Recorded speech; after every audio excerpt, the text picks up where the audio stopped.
I Once know you're it. dead, your property passes on to your children. The basis steps up, Correct. so they actually get it tax free.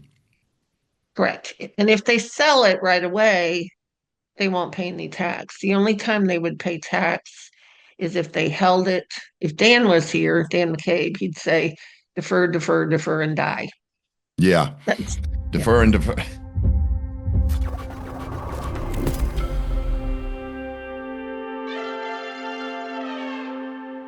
Hi, everyone, and welcome to the Total Wealth Academy video podcast. I'm your host, Steve Davis. I'm the CEO over at Total Wealth Academy and the lead consultant or mentor here at the club. And I try to bring you information that will make you a better investor. And this particular piece of information has saved people literally billions of dollars across the United States over the years because real estate investors pay pretty much the lowest taxes of any for-profit group in the U.S. And with me today is Luann Blau, and we're going to talk about one of the reasons that we use real estate. It's not just because it makes a lot of money. It also allows you to keep your money. And there's two ways primarily: depreciation and the 1031 exchange. Now, most people understand depreciation. I will not spend much time on that. I will do a podcast on depreciation here in the near future. But I want to talk to Luann about the 1031 exchange. I want to take an example. Well, first off, let me welcome Luann. Luann, thank you so much for coming on. I appreciate it. Thank you for having me. Good to see you again. And I'll Good. see you on the 20th in Dallas for your vendor night. I signed Oh, up for that. okay. So, yeah. Yeah, she is in Dallas, but I want to make sure that people are aware that she can help people across the United States. There is no limit.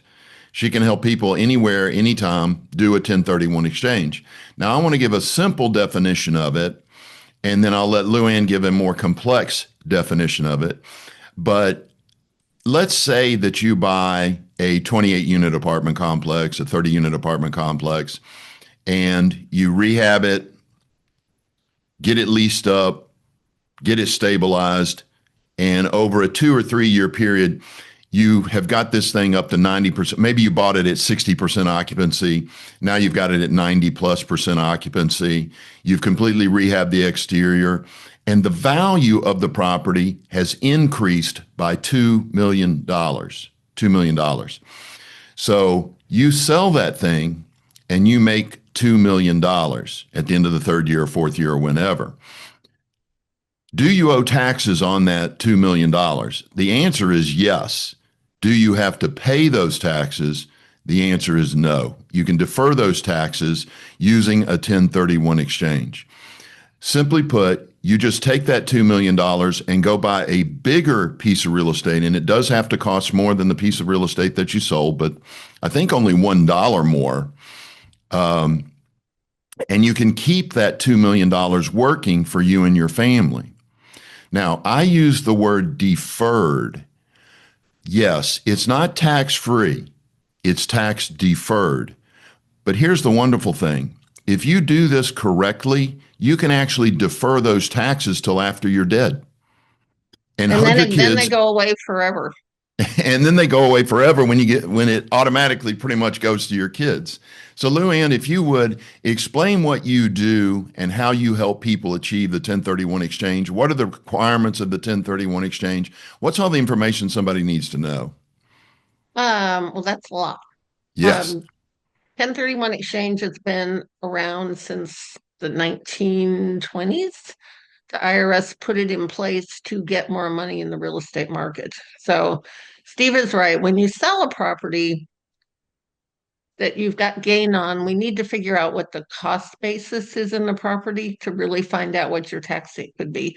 For that apartment complex, actually, they could owe more tax than on the 2 million because you have to take the original purchase price, add the capital gains, and subtract the depreciation. And whatever that number is your basis. And if you sell it, then you're going to pay taxes on the difference between your basis and your sales price, but you can deduct your seller paid commissions. So you would pay in Texas, we're fortunate not to have a state income long-term capital gains tax. So you would pay 20% on the gain, 25% on any depreciation recapture. That would be your tax hit without the 1031 exchange. In other states, like our friends in California, they also have an 18.4% state capital gains tax. So you add that to the 20, you're looking at almost 40% of your gain plus the depreciation recapture in taxes. There's 6 states in the country that don't have state capital gains tax. So what the 1031 exchange is, it allows you to defer that tax by purchasing real estate that's worth your sales price minus the closing costs or greater, and that can be split up into multiple properties. So there are 6 rules to the exchange. I added a seventh because I'm getting lots of calls yesterday and today saying, I want to sell my property and we're closing today. I Ah, say, okay, we can get it done. Um, but had they closed and the money went to,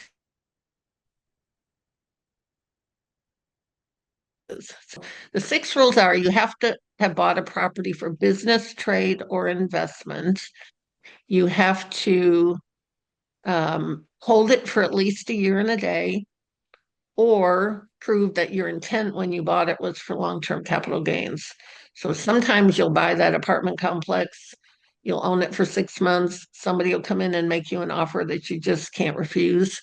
In that scenario, you want to make sure that the buyer says this was not a solicited property, just in case you ever get audited.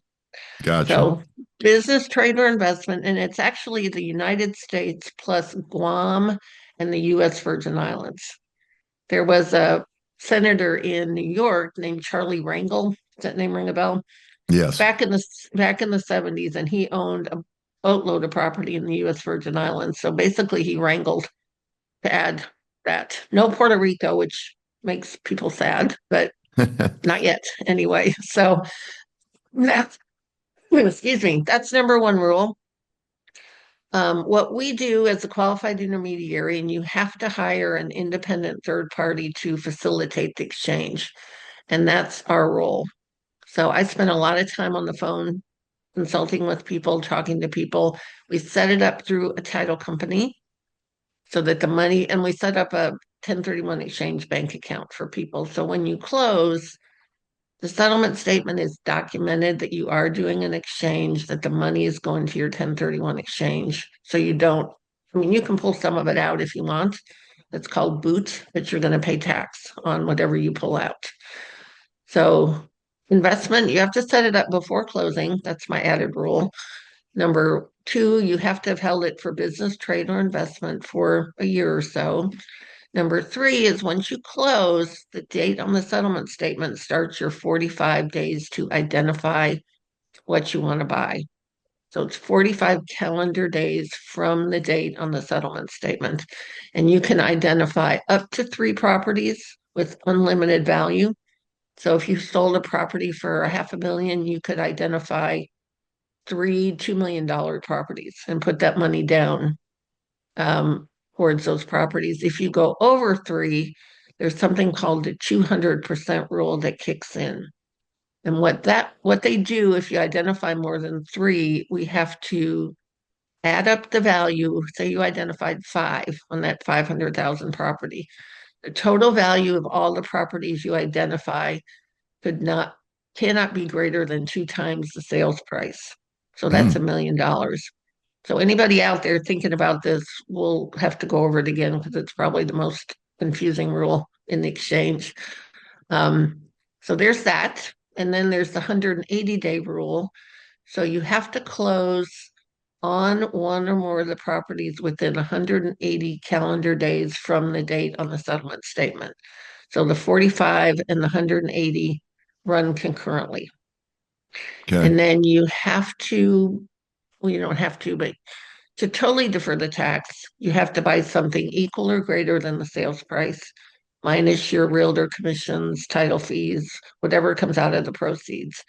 And then the rule that is really important, especially with what you do, Steve, is the taxpayer ID.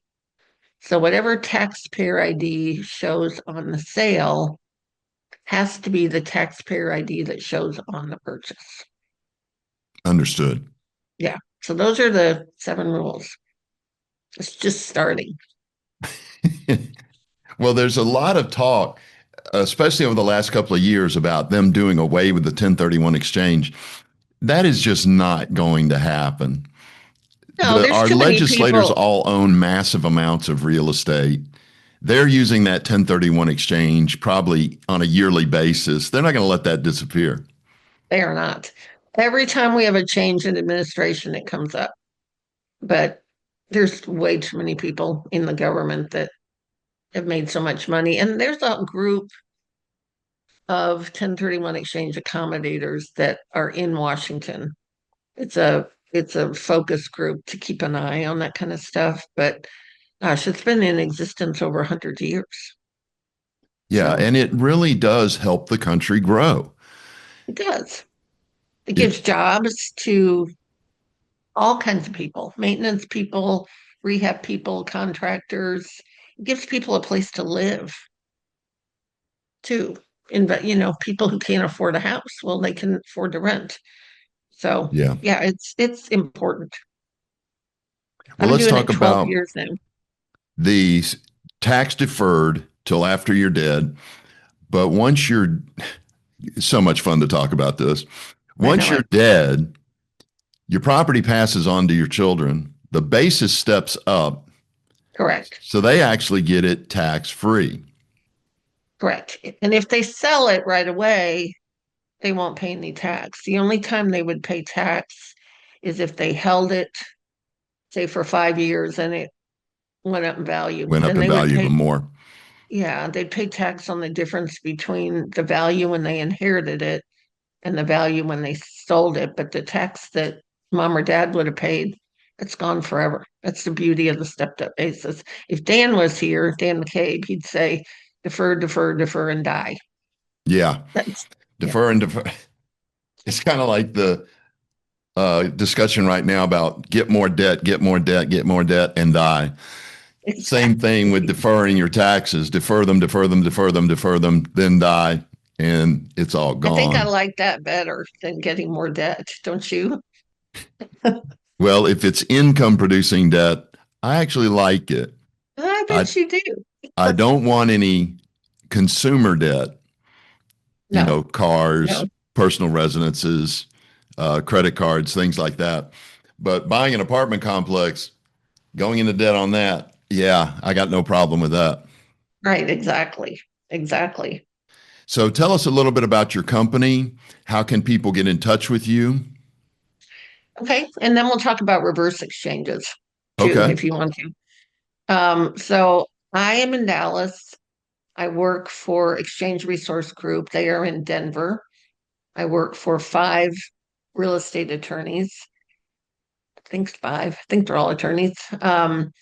Dan McCabe has been doing exchanges for 50 years. He is a real estate attorney, and that's what he's done. And Drew McCabe is his son, and he's our president. And then we have me in Texas, we have a office in Florida, and we have another office in Colorado. So to get in touch with me, you can call me at 972-863-1031. My email is my name, Luann, Luann at ERG and then the numbers 1031.com. I also have a Facebook group called 1031 Exchange Assistance. And we've got over 3,000 members on that. We don't let Wow. people buy or sell, but we discuss different exchange scenarios that come up. I think Okay. that's, And the yeah, website is again erg1031.com. correct. erg1031.com. And we will review that before we finish this podcast. So if you missed it, we'll get it out to you one more time. Yeah, let's go ahead and talk about the reverse 1031. We're doing a lot of them, a lot more than I remember doing in the past several years. So let's say you found a property that you just had to have and you wanted to sell. Say it's a multifamily, an apartment, and you own single family. Say you own 3 or 4. You have two options. You could try to sell the three or four before you buy and do a straight exchange. Or with a reverse exchange, what we do is we form an entity, an LLC in the state that you're buying in. We borrow the money from you or from you and a lender. We actually take title to that property on your behalf, but you are the guarantor of any loan. If it's cash, then you put up the cash, and that gives you 180 days to get your property sold. Once you get your property sold, the money goes into your exchange account, and then you get it back. So the whole thing has to be completed within 180 days. That's your regular 1031 exchange. Say you find a property that you want to buy, but it needs rehab. Once you take title to a property in the exchange, we can't send any money to rehab. But with the reverse, again, we take title to it on your behalf. You have a construction loan, however that's worked. We send the draws for the construction. You have 180 days to get the rehab done. So that way you can spend that money on your rehab. You could also do a new build, but I recommend that you don't because they rarely get them done in 180 days.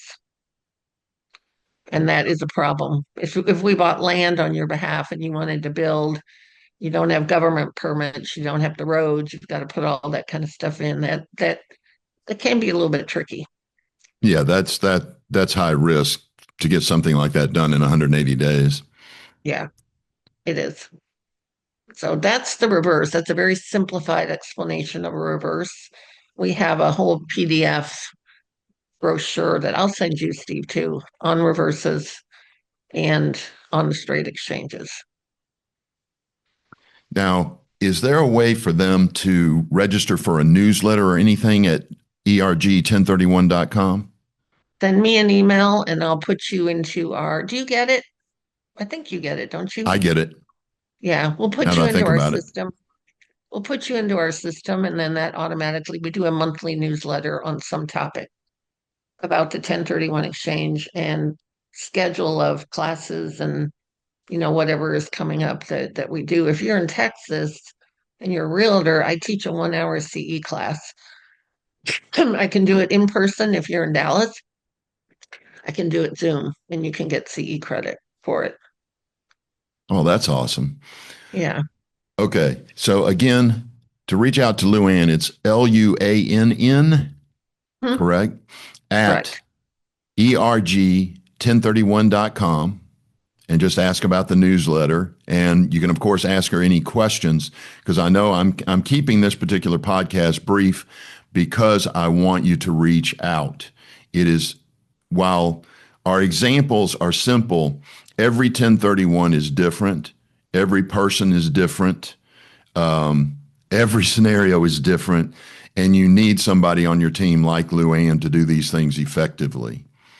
So again, her email is LUANN at ERG1031.com. And just again, ask for that newsletter and ask any other questions that you might have. Luann, Root is there for the anything in Commanders. closing that you'd like to share? Root for the Washington Commanders. Oh, My yeah. young, Your son is the my coach there, right? He's the quarterback coach for the Quarterback Washington coach. Commanders. Yeah. Yeah. He played in the league for 5 years and then decided it was time to save his body. So Yeah, he that is is a coaching. rough on you. It was No a rough on doubt. his it was a rough on his mom having to watch it. Okay, well, Luann, thank you so much for coming on and explaining the 1031, the reverse 1031. And people reach out to Luann, get on that email list, and start learning about this because, again, real estate investors pay the lowest taxes of any for-profit group because of the 1030. One of the reasons is because of the 1031 exchange. So when you're sitting there and you're making a bunch of money off of your single family homes or your little apartments or your big apartments, self-storage, senior living, whatever, make sure you reach out to Luann when you sell that thing. See if you can pull off a 1031 and defer the taxes till after you're dead. All right. Thanks again, Luann. Thanks, Steve. All right. Take care. Bye bye. Bye bye.